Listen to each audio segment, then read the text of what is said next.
The Idries Shah Foundation podcast. Practical Psychology for Today.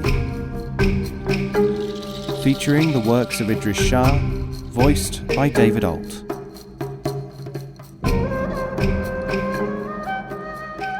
Welcome to the Idries Shah Foundation podcast. In this edition of the podcast, we present excerpts from the Dermis Probe by Idries Shah. This audio has been made available by the Idries Shah Foundation. The Mob. A certain Sufi once said to his followers, "We shall now practice the burning of the objects connected with our studies, the denunciation of the principles which all consider to be central to our beliefs, and the carrying out of the dervish science in places other than the customary ones." Taking this as a test of faith, many of his followers obeyed. Some even said, "How sublime that we should be learning to abandon externals, for this is surely a means of concentrating our attention upon essentials." A few years after this, there was a great commotion in the city in which this community was living. Someone came to them and said, "A decree has been passed declaring our activities illegal. Dervishes are being taken to prison. Mobs and police are destroying our centres. We are unable to protect our property." "Have no fear," said the Sufi to his disciples, "for our moment has now come." And when the mobs, instigated by the tyrant of the country, arrived a few minutes later, they did not pause, but swept past looking for victims. There was nothing that they could do at the Sufi's headquarters, for they could see that he and his people were busily dismantling it and feeding bonfires with their property. By behaving as a mob, the community maintained itself intact, and its members went free. They are the only survivors of the students of Sufism from that entire country.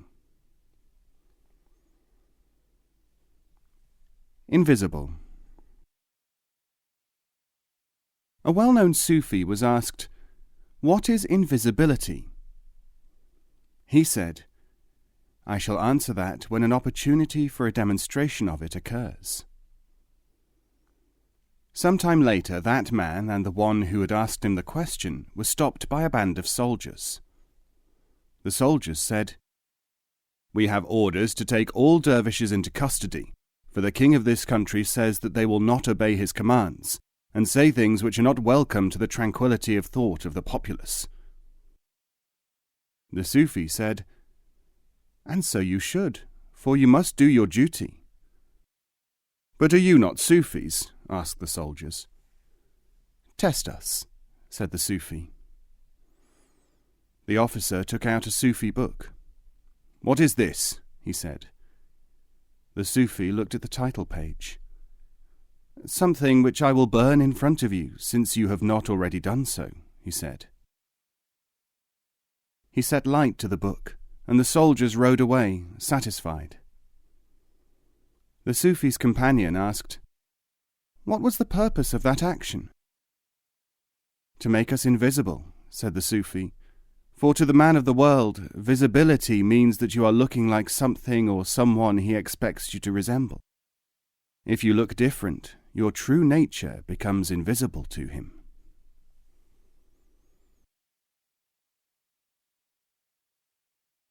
Ahmed Yasavi. When Yasavi started to teach, he was soon surrounded by potential disciples and people of all descriptions. They all listened to what he had to say, but they insisted more and more loudly on him enrolling them in a regular teaching curriculum. Yasavi told them that he wanted them to build a special structure, a tekia, in which people could carry out exercises, similar to those which were found throughout Turkestan. Several hundred people worked under his directions for 6 months making this edifice. When it was complete, Yasavi said, "All who want to enter this building for instruction, please stand to the right over there, and those who do not want to do so, stand over there to the left." When they were arranged in the 2 groups, Yasavi said, "I dismiss all those who stand to the right. There is nothing I can do for you. Therefore return whence you came. The remainder may become my students. Their first task is to demolish the tekia." The dismissed students became disaffected and spread tales to the effect that Yasavi was insane. But it is from the selectivity of this madman of God that the teaching of the masters is derived. The touchstone knows what is gold. Gulistan.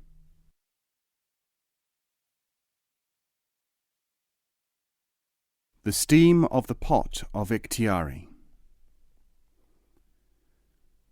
Just before leaving for India, Sheikh Abu Ali al-Ikhtiari visited all of the Sufi sheikhs of Baghdad. He told them, "If people come from afar seeking the way, tell them that you do not know me, and welcome them as travellers or shed them, for I shall have encouraged them only for a purpose." He went to India and lectured on the way to knowledge. People asked him where he came from, and he always said, "Baghdad, the centre of saintliness." Presently, in ones and twos, in caravans, and in all manner of ways, Indians began to descend upon the city of Baghdad. All the Sufis answered their questions by saying, "We do not know Sheikh Ikhtiari," or "We have heard of him, certainly." Jafar Zakaria was present when Abdul Qadir Mustafa remarked, after the visit of an Indian delegation, "How delightful to help Sheikh Ikhtiari by being ignorant of him." A visitor asked, "We all know the presence Ikhtiari. How do we help his work by being ignorant of it?"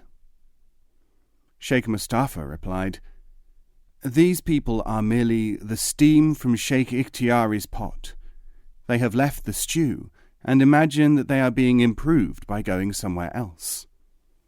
If we say that we know Ikhtiari, they will return and plague him, having verified that he is well thought of in his native town. If we do not know him, they will either leave him in peace as worthless, or else attach themselves to someone else and plague that man instead. In either case, Ikhtiari remains free." The Journey. Ikhtiari relates, "I was sitting in the circle of Sheikh Abbas Ansari one day, when a youth came in and asked for help. 'I am going on a journey,' he said, 'and I would be grateful if you could give me introductions to the Sufis of Persia.' The Sheikh inquired as to the young man's route. Then he said, 'I am sorry, I cannot give you any introductions.' The visitor went sorrowfully away. As soon as he had gone, the Sheikh started dictating letters to his representatives in Persia on the route named by the young man. I wanted to ask him the reason for this extraordinary behaviour, but the etiquette of the sessions prevented it.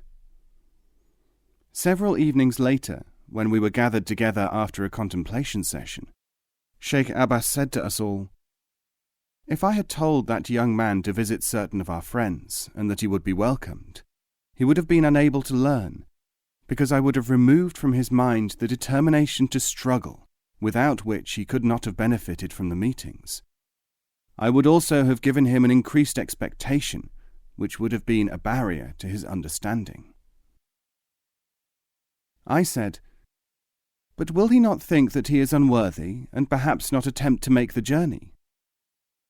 'If he does that, it would be a sign that he is in any case lacking in the necessary resolution, and he would not have succeeded in anything.' I asked, 'But will he perhaps think of you as not interested in his welfare, since you refuse to help?' The Sheikh answered, 'If he can turn against me so easily, then he cannot in any case learn. He would be like a dog which is refused a bone, and which would snap at whoever refused him, without thinking why.' I said, 'Is it undesirable for someone to feel gratitude towards another for his help?' Gratitude towards another has a limit. To rely too much on the help of another leads to despising oneself, and ends in opposition towards that other person. That is one reason why some people oppose those whom they have once admired. They owe them too much. Separations and meetings. Separations are better than unhappy meetings. Anwar E. Suhaili. Do not carry your year's burden on one day. Proverb. Patience is a garment which is never worn out. Akhlaq-e Mohsini.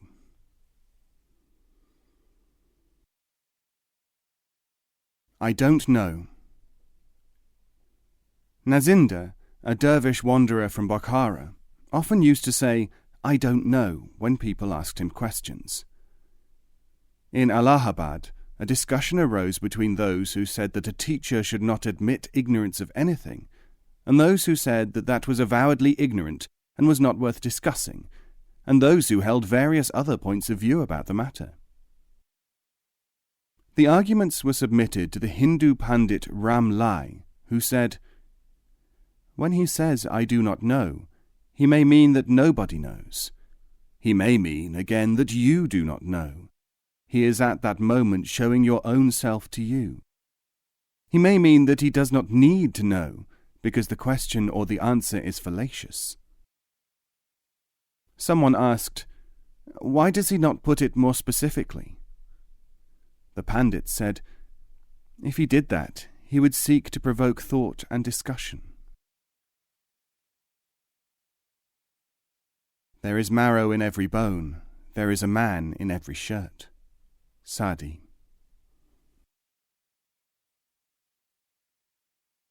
How Kashmir got its name. The legend runs that the place now called Kashmir was previously known as Beluristan, the land of crystal. A certain Pandit, whose name is now forgotten, was the spiritual teacher of this country, and people from everywhere used to go to follow his exercises and learn his wisdom. Then, one day, a descendant of the Prophet, a man of great knowledge, called a Mir in those parts, arrived to see the Pandit. He had one or two conversations with him, and then withdrew to a certain valley not far off. The Pandit said, He will try to displace me, but there is little chance of this, for our shrine has been known to the east and west for many centuries. And he waited to see what the Mir would do. The Mir, far from setting up a shrine, started a fair, with swings and a marriage market, fortune-tellers and entertainers of all kinds. Drawn by this attraction, the followers of the Pandit made the Mir's revels the place of their nightly meetings, until the darshan, assembly of the Pandit, was generally unattended, and the flowers before his altar withered and were not replaced. Finally the Pandit, attended by his few remaining followers, went up the hill to the Mir's abode, and challenged him, saying, You have taken away my people by deceit, and far from even inculcating in them good conduct and correct thought of any variety, you have imported into our country a form of license and reckless abandonment of spiritual values, which makes us stand aghast. The Mir answered, Neither could you provide entertainment for your people, nor could you bind them to your person. To call them my people in itself speaks ill of you. If you had imprisoned their minds, they would have regarded me and my activities as evil. But you have not done this. This much you have achieved.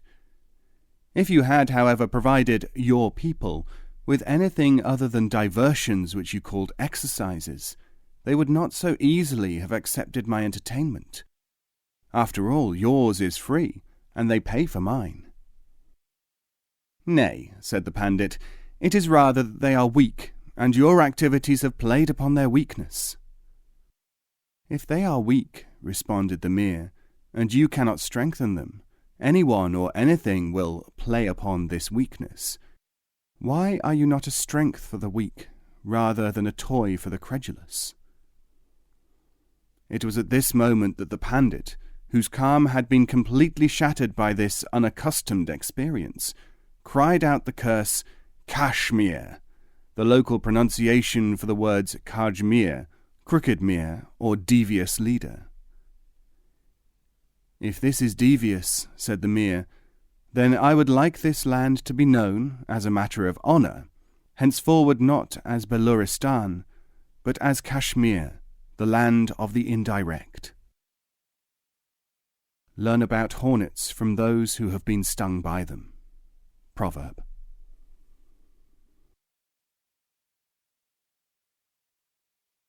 The way which seems to lead to worthlessness. It is related of the Hazrat, Bahuddin Naqshband, that although he was for many years regarded as the very incarnation of gravity and politeness in public, and the restorer of the original school of Sufism, he often behaved like a clown when with close and influential associates. For decades he swore them to secrecy about this, and obtained from each one a signed statement that he was given to eccentric behaviour. Time and again they said to him, "Hazrat, we do not understand your peculiarity, but we will tell nobody about it. Why, therefore, do you accumulate evidence about it, signed documents which might at any time be produced in public to your disadvantage?" He never answered these queries until, towards the end of his life, burdened by the weight of grave and dignified followers who insisted upon their version of his weightiness, he started to act in an unconventional manner. Some of his more determined and most superficial followers were told to leave him. They said, "Alas, he is taking leave of his senses. To think that he was for so long such a paragon of conduct and an example to the whole world." Then Bahuddin produced the documents which showed that he had always been of the same nature, and that it was the followers who had tried to make him into their own image of a man of the teaching. He says in his Risalat, or letters, "It is of the greatest importance that the Sufi should be able to be a fool and still be a Sufi. He must be able to appear an idiot, because when pedants monopolize the role of a man of learning, there must be people among whom real learning subsists. Mark one danger. Opposition to Sufis is not dangerous to them, because there will always be some people who will think that the opposition is due to jealousy, and will therefore continue to try to follow the way. But as soon as the scholars succeed in making people think that Sufis are devoid of serious consideration, not worth anything, people will not listen to Sufis, because if man has a weakness, it is not to want to seem as if he is interested in anything worthless. Keep open the road which seems to lead to things of no consequence, viewed from the pedant's and the fanatic's eyes. The heavens. To the mallet of the highest mind, the heavens are the smallest possible ball. Akhlaq-i Mohsini. The bird and the water. A bird which has not heard of fresh water dips his beak in salt water year after year. Anwar-i Suhaili.